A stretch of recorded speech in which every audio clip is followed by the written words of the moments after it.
Hello and welcome दोस्तों, आज इस वीडियो में बात करेंगे सुप्रीम कोर्ट के द्वारा आया जजमेंट जो कि है अमेजन और फ्यूचर रिटेल के बीच चल रहा घमासान के ऊपर।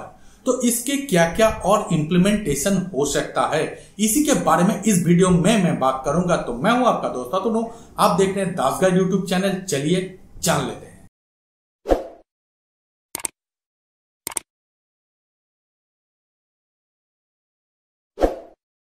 दोस्तों, आप सभी को शायद पता है कि अमेजन के द्वारा सिंगापुर आर्बिट्रेशन कोर्ट में एक केस या फिर एक पिटीशन दाखिल किया गया था और यह पिटीशन था फ्यूचर रिटेल और रिलायंस के बीच हो रहा डील के बारे में। और जो पिटीशन दाखिल किया गया था वो था सिंगापुर इमरजेंसी आर्बिट्रेशन कोर्ट में। यहां पर अमेजन के द्वारा कहा गया था कि फ्यूचर ग्रुप और रिलायंस के बीच में जो डील हो रहा है ये सही नहीं है या फिर ये डील गलत है, तो इस डील को रद्द कर दिया जाए। अब सिंगापुर इमरजेंसी आर्बिट्रेशन कोर्ट में अमेजन की बातें सुनते हुए अमेजन के फेवर में एक डिसीजन दिया था और उसी डिसीजन को फ्यूचर ग्रुप के द्वारा इंडियन सुप्रीम कोर्ट में चैलेंज किया गया था। मतलब फ्यूचर ग्रुप के द्वारा इंडियन सुप्रीम कोर्ट में कहा गया था कि सिंगापुर आर्बिट्रेशन कोर्ट के द्वारा जो डिसीजन इंप्लीमेंट किया गया है वो इंडिया में लागू नहीं होता है। तो इसी के ऊपर जजमेंट आया है सुप्रीम कोर्ट में और यहां पर मतलब सुप्रीम कोर्ट के द्वारा जो जजमेंट आया है उसमें कहा गया है कि सिंगापुर आर्बिट्रेशन कोर्ट के जो जजमेंट हैं वो सही है। अब दोस्तों, इसी चीज को लेकर मार्केट में मच गया है बवाल। मतलब सभी लोग अब समझने लगे हैं कि शायद फ्यूचर रिटेल के साथ रिलायंस के जो डील है वो पूरी तरीके से खत्म हो जाएगा और मिल जाएगा फ्यूचर रिटेल अमेजन को। लेकिन दोस्तों, एक्चुअल जो चीजें हैं वो इतनी भी साफ नहीं है। यहां पर मैं कह रहा हूं कि सुप्रीम कोर्ट में सिर्फ और सिर्फ ये डिसीजन दिया है कि जो सिंगापुर आर्बिट्रेशन कोर्ट मतलब सिंगापुर के इमरजेंसी आर्बिट्रेशन कोर्ट के जो डिसीजन है वो सही है। और सिंगापुर इमरजेंसी आर्बिट्रेशन कोर्ट के द्वारा डिसीजन क्या दिया गया था, तो यहां पर डिसीजन दिया गया था कि रिलायंस और फ्यूचर रिटेल के बीच में जो डील हो रहा है इसको फिलहाल के लिए रोक दिया जाए और इसके ऊपर फर्दर जांच पड़ताल करने के बाद ही कोई नतीजे पर पहुंचा जाएगा। इसका मतलब जो डील अभी तक हुआ है वो पूरी तरीके से खत्म नहीं, यहां पर सिर्फ और सिर्फ इसको होल्ड कर दिया गया है। अब दोस्तों, होल्ड करने के बाद जो सबसे ज्यादा नुकसान हुआ है वो हुआ है फ्यूचर ग्रुप को, क्योंकि फ्यूचर ग्रुप के शेयर बहुत ही ज्यादा नीचे आ गया है और ये जो सारी अब आगे आने वाले समय में डिसीजन आएगा या फिर फ्लिप फ्लॉप चलता रहेगा, इससे फ्यूचर ग्रुप के शेयर्स में ही सबसे ज्यादा पिटाई देखने को मिलेगा। हालांकि रिलायंस भी इसके साथ जुड़ा हुआ था, तो रिलायंस के शेयर्स में भी कल 2% से ज्यादा का डिक्लाइन देखने को मिला है। खैर, वो एक इनिशियल स्टेज में था, रिलायंस में उतना ज्यादा इंपैक्ट दिखाई नहीं देगा। अगर डील होता है तो रिलायंस के लिए बहुत अच्छा होगा और अगर डील बाकी में कैंसिल हो जाते हैं तो भी रिलायंस में उतना ज्यादा इंपैक्ट दिखाई नहीं देगा। खैर, ये बातें यहां तक पूरी तरीके से क्लियर हो जाना चाहिए। अब दोस्तों, क्या बाकी में अमेजन के लिए एक अपहोल्ड पोजीशन मिल गया है? दोस्तों, अभी के जो डिसीजन है इसके चलते हुए अमेजन को अपना केस प्लीड करने के लिए टाइम मिल गया है। अमेजन अपने ओर से इस केस को प्लीड कर सकता है और अमेजन इसको लेकर अब कुछ काम जरूर कर सकता है। लेकिन क्या अमेजन को मिलेगा फ्यूचर रिटेल की डील? ये बातें कहना बहुत ही ज्यादा जल्दबाजी हो जाएगा। तो दोस्तों, अब फ्यूचर रिटेल और अमेजन के बीच ये केस आगे बढ़ेगा। यहां पर अमेजन के द्वारा अपना दलील दिया जाएगा और फ्यूचर रिटेल के द्वारा अपना। अब दोस्तों, फ्यूचर रिटेल के पीछे और भी बहुत सारे लोग हैं जो कि फ्यूचर रिटेल को गार्ड करना चाहेगा।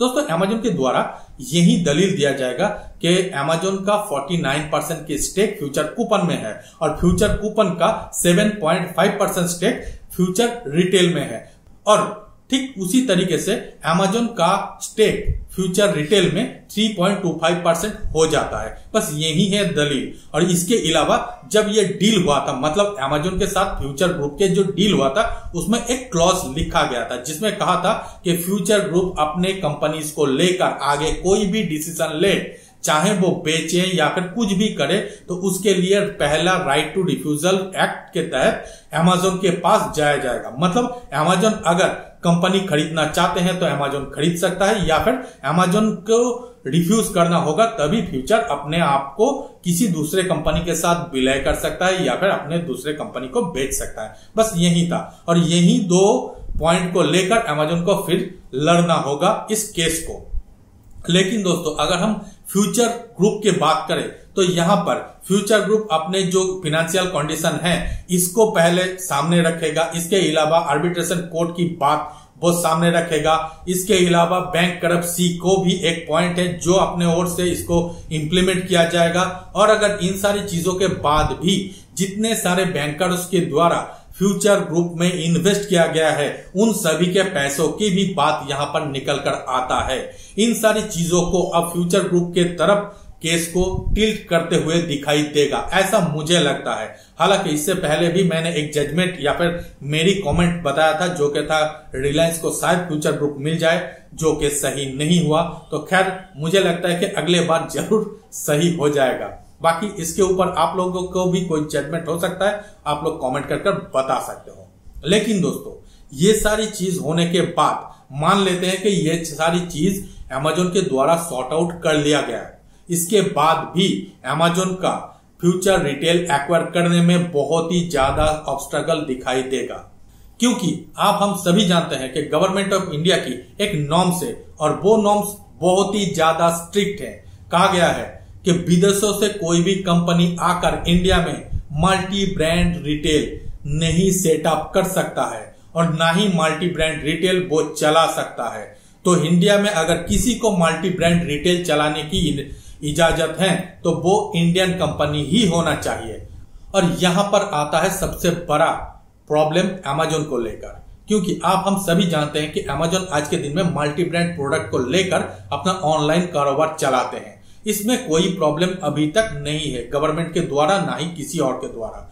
लेकिन अगर अमेजोन ऑफलाइन मार्केट में मल्टी ब्रांड रिटेल को सेटअप करते हैं तो यहां पर आ जाएगा प्रॉब्लम, क्योंकि इससे पहले वॉलमार्ट जब इंडिया में आ रहा था मल्टी ब्रांड रिटेल सेटअप करने के लिए तब बहुत ही ज्यादा केवास हुआ था, यह शायद आप सभी को पता है। तो उसी तरीके की केवास आगे भी हो सकता है अगर अमेजोन को मिलता है मल्टी ब्रांड रिटेल लगाने की फैसिलिटी। और मल्टी ब्रांड रिटेल ऑफलाइन में लगाने के लिए अमेजोन के द्वारा फ्यूचर रिटेल को खरीदने की कोशिश किया जा रहा है। ये बातें आप सभी को शायद क्लियर हो गया होगा।